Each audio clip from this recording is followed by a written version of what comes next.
Assalamualaikum warahmatullahi wabarakatuh. Amin. Perkenalkan, nama saya Wahyu Nugra Tahir dengan NIT 2241067 dari kelas Notik 3 Charlie. Baik, di sini saya akan menjelaskan tentang dasar jaringan komputer dan perkabelan. Yang pertama, dasar jaringan komputer. Berdasarkan sumber informasi atau data, jaringan terbagi dua, yaitu jaringan terpusat adalah jaringan yang terdiri dari komputer klien dan server, di mana komputer klien yang berfungsi sebagai akses sumber informasi yang berasal dari satu komputer server. Yang kedua, jaringan terdistribusi merupakan suatu jaringan terpusat yang saling terkoneksi antara setiap servernya yang dapat diakses melalui komputer klien yang membentuk sistem tertentu berdasarkan jaringan geografis. Yang pertama ada jaringan lokal area network atau LAN, merupakan suatu jaringan komputer yang menghubungkan suatu komputer dengan komputer lain dengan jarak yang terbatas, seperti rumah, kantor, dan laboratorium. Yang kedua, jaringan Metropolitan Area Network atau MAN. Jaringan MAN adalah jaringan komputer yang dapat menghubungkan atau lebih jaringan LAN di satu kota yang sama. Jaringan ini sama juga dengan jaringan LAN, hanya saja jangkauannya yang lebih luas, yaitu 10-50 km. Contohnya jaringan bank, perkantoran, jaringan telepon, dan sebagainya. Yang ketiga, jaringan Wide Area Network atau WAN. Jaringan ini memiliki cakupan luas, jaraknya antar kota, negara, dan benua, dan ini sama dengan internet. Contohnya PT Telkom, Telkomsel, dan lain-lain. Berikut gambar dari jaringan yang berdasarkan geografis. Berdasarkan topologi. Definisi topologi sendiri yaitu susunan lintasan data yang mengalir dalam suatu jaringan yang secara fisik menghubungkan simpul satu dengan yang lain. Contohnya yaitu yang pertama topologi bus. Topologi bus merupakan komputer dengan satu kabel dengan topologi menyerupai set bus. Data yang dikirimkan dari sentral atau pusatnya hanya tertuju pada klien yang dituju. Yang kedua topologi ring atau cincin, yaitu transfer data yang membentuk topologi seperti lingkaran cincin. Node atau titik berfungsi sebagai repeater atau diteruskan ke node selanjutnya. Yang ketiga yaitu topologi star, yaitu transfer data yang membentuk bintang.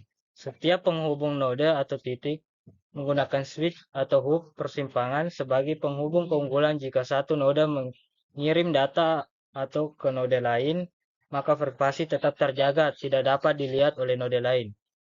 Yang keempat yaitu topologi mesh, yaitu topologi ini cocok untuk user yang banyak.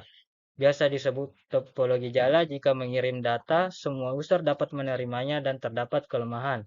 Terdapat urutan kabel yang rumit atau terlalu banyak kabel serta harus menggunakan pengganda port di PC. Yang kelima ada topologi tree, yaitu topologi ini berbentuk seperti pohon. Gabungan dari beberapa topologi star yang disusun dengan topologi bus, dan ini pada pengaplikasiannya dapat menghubungkan beberapa ruangan kantor.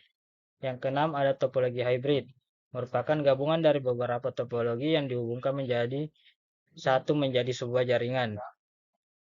Berdasarkan peranan atau fungsi komputer, yang pertama ada jaringan client server, yaitu jaringan sebagai suatu arsitektur jaringan komputer di mana perangkat klien melakukan proses meminta data dan server yang memiliki tugas untuk memberikan respon berupa data terhadap request tersebut. Perangkat klien biasanya berupa perangkat komputer dengan aplikasi software jaringan yang telah terinstal guna untuk meminta dan menerima data melalui jaringan. Yang kedua ada jaringan peer-to-peer. Jaringan peer-to-peer adalah sebuah model perancangan jaringan di mana setiap komputer memiliki kedudukan sejajar. Maknanya tidak ada komputer yang memiliki peran khusus sebagai komputer server untuk memberikan kontrol secara terpusat. Berdasarkan media transmisi, contohnya yaitu jaringan nirkabel atau WiFi. Jaringan nirkabel sendiri adalah teknologi yang dapat menghubungkan dua atau lebih perangkat untuk berkomunikasi tanpa harus menggunakan kabel dalam transmisi data. Artinya dengan menggunakan jaringan nirkabel kita bisa saling terhubung meski jauh dari router. Jaringan nirkabel menggunakan gelombang elektromagnetik seperti mikro, radio, hingga infrared untuk proses pengiriman data antar perangkat. Materi kedua yaitu perkabelan. Definisinya sendiri yaitu kabel jaringan merupakan bagian dari perangkat keras komputer berbentuk kabel yang dirancang khusus agar dapat memenuhi kebutuhan sebagai penghubung. Kabel jaringan juga bisa sebagai perantara pengguna dengan pengguna lainnya dalam satu wilayah lokal seperti warnet, kantor, perusahaan, dan lain-lain. Adapun kelebihan dan kekurangannya, yaitu kelebihannya yang pertama jangkauan lebih luas daripada wireless, kedua biaya membangun jaringan kabel lebih murah, yang ketiga transmisi data lebih kuat dan stabil, yang keempat tidak terganggu oleh cuaca atau badai. Kekurangannya sendiri yaitu yang pertama jika membuat jaringan luas butuh kabel yang banyak, yang kedua maintenance lebih sulit, rawan digigit hama, dan yang ketiga peletakan kabel yang berantakan karena banyak sekali kabel.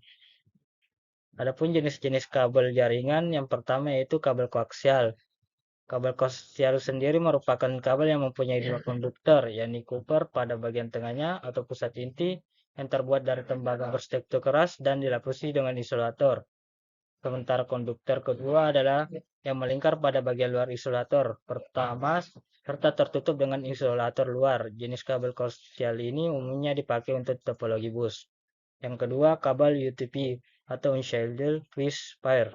Kabel UTP adalah jenis kabel yang terdiri dari pasangan kawat tembaga yang diisolasi dan dijalin bersama untuk mengirimkan sinyal digital atau analog. Jenis kabel jaringan ini tak punya pelindung aluminium, layaknya jenis kabel twist pair lain. Yang ketiga, kabel STP atau Shielded Twist Pair. Kabel STP adalah jenis kabel yang digunakan dalam sistem jaringan komunikasi untuk mengirimkan data dalam bentuk sinyal listrik. Kabel ini terdiri dari pasangan-pasangan kawat tembaga yang diisolasi, di mana setiap pasangan kawat dijalin bersama-sama dan dilindungi oleh lapisan pelindung. Yang keempat, ada kabel fiber optik. Kabel fiber optik adalah jenis kabel untuk komunikasi yang menggunakan syarat optik sebagai media pengantar untuk mentransmisikan data dalam bentuk cahaya.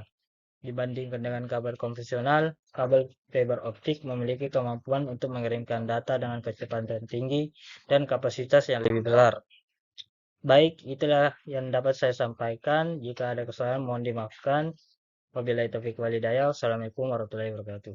Waalaikumsalam.